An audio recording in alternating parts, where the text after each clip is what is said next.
These people use passive aggressive nonsense in order to express their jealousy and envy toward you, but you're not bothered by it.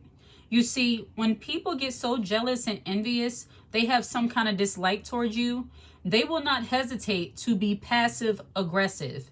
Women are good for this when they're jealous and envious of other women. When they have some kind of issue, some kind of one-sided beef, they get super passive aggressive. When it comes to this passive aggressive behavior amongst jealous, envious women, they normally like to start with the silent treatment. A form of passive aggressive behavior from women who are jealous of other women is to give you the silent treatment, as if that's supposed to bother you. See, when you recognize somebody for being a jealous, envious person, when you know they might be a little bit shady, you're really not that concerned with talking to them anyway. But they believe that somehow giving you the silent treatment is punishment, as if you miss hearing their smart remarks, their unfiltered conversations, their tacky thoughts and opinions. That is not something that you're missing. So when women are jealous and envious of other women, when they have some kind of issue towards you, they try to get passive aggressive. And what is an example of this when a woman, especially a woman that you really don't know, because a lot of the jealousy and envy that you experience, it can come from family, friends, people that are close to you. But when it comes from people you barely know and you just sense the energy shifting when you walk into a room, women who are jealous and envious of other women, they use the silent treatment to make you feel excluded. So these women will deliberately talk to everybody around you, but they'll make sure they never speak to you, as if that's supposed to bother you. So these people, they use passive aggressive nonsense to express their envy or their jealousy towards you, but you're not bothered. If you've been in a situation where you were the only woman in the room, where it felt like other women really weren't like gravitating to you, or certain women were, and you just noticed that one rotten apple that just happened to not say anything. And disclaimer, I am not saying that people are obligated to speak to you, okay? If you don't want to talk to somebody, you don't have to, and vice versa, for the hater and for the non-hater alike. But we as women, I believe many of us have been in a situation where you walked into a room and a woman automatically assumed your character, your traits, and who you are as a person, and started treating you like you stole her firstborn. See, a woman who uses passive aggressive behavior to express her jealousy and envy towards you, she does that with the silent treatment by speaking to everyone else around you and making sure, even though she sees you, she will never acknowledge you. It's like a form of shunning. If you're familiar with the Amish community, they have this thing called shunning, where if one of the so-called, I think, believers turn away from what they believe in and go into the world, they'll shun them. They act like they don't exist. It's like they see them, but they don't see them. Well, when women are jealous and envious of other women, they get into that shunning behavior, that very passive aggressive behavior, where they see you, but they act like they don't see you. They're silent, even though they're talking to everybody else that's right around you. Maybe the person they're talking to is sitting right next to you. They will act like you do not exist, as if that bothers you. And please understand, recognizing these behaviors doesn't mean that you're bothered by it. It means you recognize these behaviors and that you just care not to deal with people who are like that, because that's weird behavior. The only reason a woman would do these kind of passive aggressive things, especially to a woman she does not know, is if that woman's aura made her feel intimidated. And if you're not familiar with how your presence, how your aura can spark jealousy and envy from people, especially women that you don't know, I'm going to leave the link to that video in the description box below. So the first way that people use passive aggressive nonsense to express their envy and jealousy towards you, they give you the silent treatment. And even from people that you once were close to, if you start picking up on certain patterns, if you're a wise woman and you start seeing that energy shift and now people are giving you the silent treatment, if you tend to be an introverted woman or a woman who enjoys her own company, you're not really bothered by that anyway. And that's what people who try to use passive aggressive pettiness do not understand. Trying to give an introvert or an ambivert, for that matter, the silent treatment is like rewarding them with peace. The more distance a hater puts between themselves and you, the more you can remain unbothered or at peace. So the silent treatment really doesn't work on you. The next way that people who are jealous and envious use passive aggressive nonsense to express their envy and jealousy towards you is by doing these little stupid hypothetical situations. Now, as everyone might know by now, Todd and Candy Tucker, they're getting a divorce. And the reason why they are connected to this message here is because there are a lot of clips circulating of Todd showing his passive aggressive jealousy toward Candy over the years, but people really didn't pick up on it until they're now about to get a divorce. So Todd, he was good, and he's not the only one, but he sheds a light on how when somebody is jealous of where you are, when they want to see how much they can humble you or how much they can get from you, they use hypothetical nonsense to see if they can get into your head and to see if they're able to play you in some way. And in essence, they're showing just how much they're jealous and envious of you. I heard a clip of him saying something to the effect of, what do you think about these women who have a lot of money and they get this liposuction and wear makeup and stuff like that? What do you think about women who do all those kind of things to try to make themselves look better or feel better? Do you think that's a good thing to do? Now, I'm paraphrasing here. He didn't say exactly that, but he said something along those lines. Now, the passive aggressive nonsense, when people try to express their jealousy and envy, number one, he knows that Candy has had work done. Number two, he knows that she is that woman with money. She is, I believe, a multimillionaire. And then also, she wears makeup. When people are jealous and envious of you, and they try to use passive aggressive nonsense to express that envy, to get your attention without actually saying how they feel, they will create these hypothetical scenarios to try to get your attention and try to make you feel bad or feel something, but it doesn't work. And I think Candy, and this is a little bit of a sidebar, let me sip some of my tea. It's a little bit of a sidebar, but not really though. I think over the years, Candy probably got hip to how he was acting and the whole situation with him not really being on the same level that she is. I'm pretty sure that went into it, but I digress. But I say that to say, when people try to use passive aggressive behaviors to express their jealousy and envy towards you, they will use hypothetical situations where they're talking about you, but they don't want you to know they're talking about you. I'll give you another example. Let's say I'll use myself. Somebody's talking to me and say, hey, what do you think about like women, they get on camera and they have, curly hair. It doesn't really look like they curled it like too good like that, but they have curly hair and like they wear blue. What do you think about women like that? And I know that sounds silly, but I'm saying that because that's what they do. Like, what do you think about black women who wear just loose curly hair? Like, do you think that's boring? Do you think like that's kind of like, old lady-ish or something? And I'm making that up. I hope nobody feels that way about me, but I'm making it up. But back to the point, hypotheticals. When a person who is jealous and envious of you, they don't have the guts to really say what they want to say to you. So they have to use hypothetical scenarios and situations in order to try to get you to thinking. Like, it's one of those things like, are they talking about me? Like when they said like the pink nails, they really don't like it. Were they talking about me? That's what they want from you.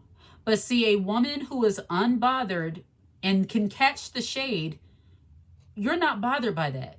It's like you hear it and you know exactly, as we say, what type time they're on. You know exactly what type time they're on and you take note of it and you act accordingly.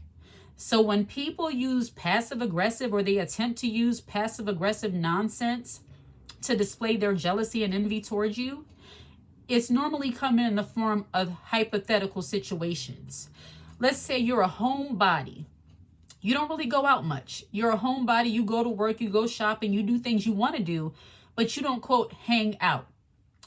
If you're talking to your hater, envious friend who kind of envies the solitude that you have, they'll try to make you feel bad. And actually, I'll give you a real scenario that I just saw.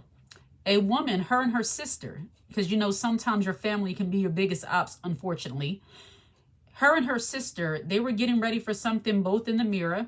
And her sister said to the other sister, one was a little bit chubby and the other one was skinny. This is pertinent to the message.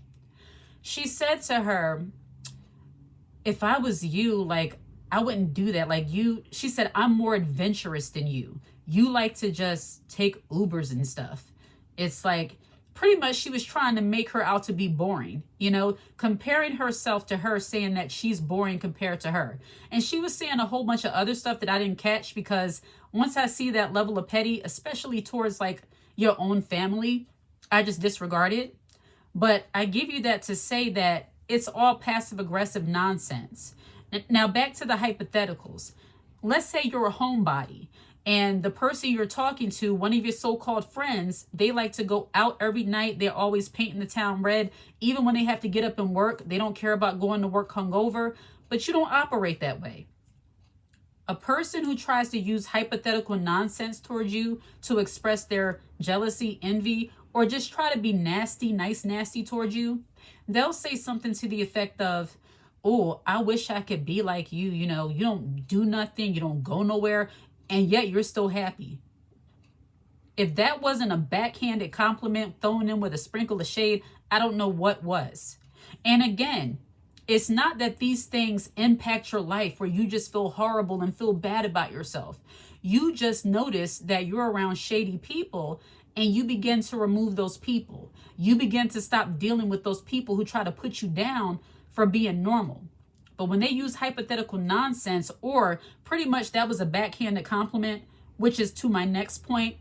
But the hypothetical is like, what do you think about a woman who just stays home every Saturday night? She really doesn't do anything. She really doesn't go out. Like, would you say that kind of woman is like depressed? Mind you, this will be the friend talking to the friend who actually has this lifestyle. That's that passive aggressive BS nonsense that jealous, envious, and or nasty people will use when they're trying to come at you. But you don't care. If you're the kind of woman who enjoys her peace, enjoys her solitude, maybe enjoys her mortgage or her rent, you're not bothered by somebody trying to imply that you're boring, or the fact that they feel like they have to go out every night to make themselves feel good to get the attention of other people when you're perfectly good on your own. That doesn't bother you. You just catch it for what it is. So these people use passive aggressive nonsense in order to express their jealousy, their envy, or their dislike for you, but you're not bothered by it. Another way, and I wrote this down just so I can stay on track here. Another way people express their jealousy and envy towards you using passive aggressive nonsense is by directly refusing to do things, indirectly refusing to do things for you. This is that leaving you on read mode. So when somebody is jealous and envious of you, and women are good for this, when they're jealous and envious of other women, they will indirectly refuse something from you or for you. What do I mean by that? Let's say you have someone in your life who's a little bit of a hater, a little bit shady, and they're always trying to make you grovel for what it is that you need from them. So I'll give you a perfect example. One time, is years ago, my son was selling some items. I think it was like cookies, candies, things like that. And one of the people at my job said they were going to purchase something, but I had to have the money in that night, you know? And I had told them about it maybe a few days ago, maybe like a week ago. So they were aware. They said they were going to purchase something. And I wanted to make sure I had that money in and make sure we had all the sales accounted for. When a woman is jealous, envious, or just trying to be nice, nasty, they just feel like it's a boost for their ego. They want to keep you waiting for as long as possible. It's like, okay, I'll get to it when I get to it, that kind of thing. You know, it's they want to keep you kind of on eggshells. It's kind of hard to explain unless you've been in that situation. But women, it's like if you ask them for help or you need their assistance for something, even in the workplace, if they're jealous and or envious of you, They want you to feel like you're not sure whether or not they're going to help you, whether or not they're going to assist you. And sometimes in the workplace, they're able to abuse that passive aggressive pettiness, that jealousy, that envy they might have towards you. They use that passive aggressiveness to their oh my goodness, the word escapes me, to their advantage, because they know they can get away with it in the workplace. So when somebody indirectly refuses to help you, it's like if this person knows that you all are working on a report together and it has to be turned in at a certain time, and they deliberately try to wait until the last minute because it's you, let anybody else ask them. They're on it, they got it, but because it's you, oh, she can wait. I've heard this, I've seen this, and I have been through this. Women can be very, very conniving and cruel when it comes to expressing their jealousy and envy for other women. It's like they're reluctant to help you, and they use passive aggressive nonsense such as indirect refusals to try to get at you. Now, in your everyday life, that stuff probably don't bother you. But if you're dealing with that in the workplace where a woman knows, and I say women because of the jealousy and envy amongst women, that is at a high level. But women who use indirect refusals in order to express their jealousy and envy towards you, it's a passive aggressive tactic to use. They know that your project, the conversation with your boss, maybe even your pay, could be hanging on whether or not they cooperate with you. And when a woman is using passive aggressive nonsense to express her jealousy and envy toward you, she wants to be as uncooperative as possible. This is normally your woman who's making excuses as to why she wasn't able to show up, why she wasn't able to do this. She pretty much just leaves you hanging. Or she says she's going to do something and then just don't do it. She'll do it for anybody else, but for you, it's a no. So when people, especially women, are jealous and envious, they use passive aggressive nonsense to express their envy towards you, but it doesn't bother you. The things that happen in your everyday life, you can have control over that. When you notice people acting passive aggressively towards you and they're not even trying to say anything if there is a real issue, then those are not people you want to deal with. Dealing with a passive aggressive person and they're jealous of you or envious, or they just have some kind of issue, leave them where they are. Don't be bothered with them. Now, if you're dealing with this in the workplace, maybe this is something you can get your manager involved in. Maybe you can try to distance yourself from that person. And if you have to, try to get HR involved. But the passive aggressive nonsense, the pettiness that goes on amongst women, especially when they're jealous and envious of other women, it can be so annoying to deal with. It will leave you as a woman feeling like you never want to deal with other women again. And I am not saying that you shouldn't, because I have friends, by the grace of God, I have women in my life who are not like that. And then I grew up with men. So I am more direct in the sense as I'm not so passive aggressive. If something bothers me, I'll probably let you know from the very beginning in a nice way. But all that just passive aggressive foolishness, talking around issues, who has time for that? An immature woman who has not yet grown into her womanhood, into her feminine queen energy, where she can address things or avoid things or ignore things. Like and subscribe to the channel and share this content. Hit the notification bell so that you're aware when I post a brand new video. If you watch this video until the very end, put the high heel emoji in the comment section. I absolutely love to see it. Take care.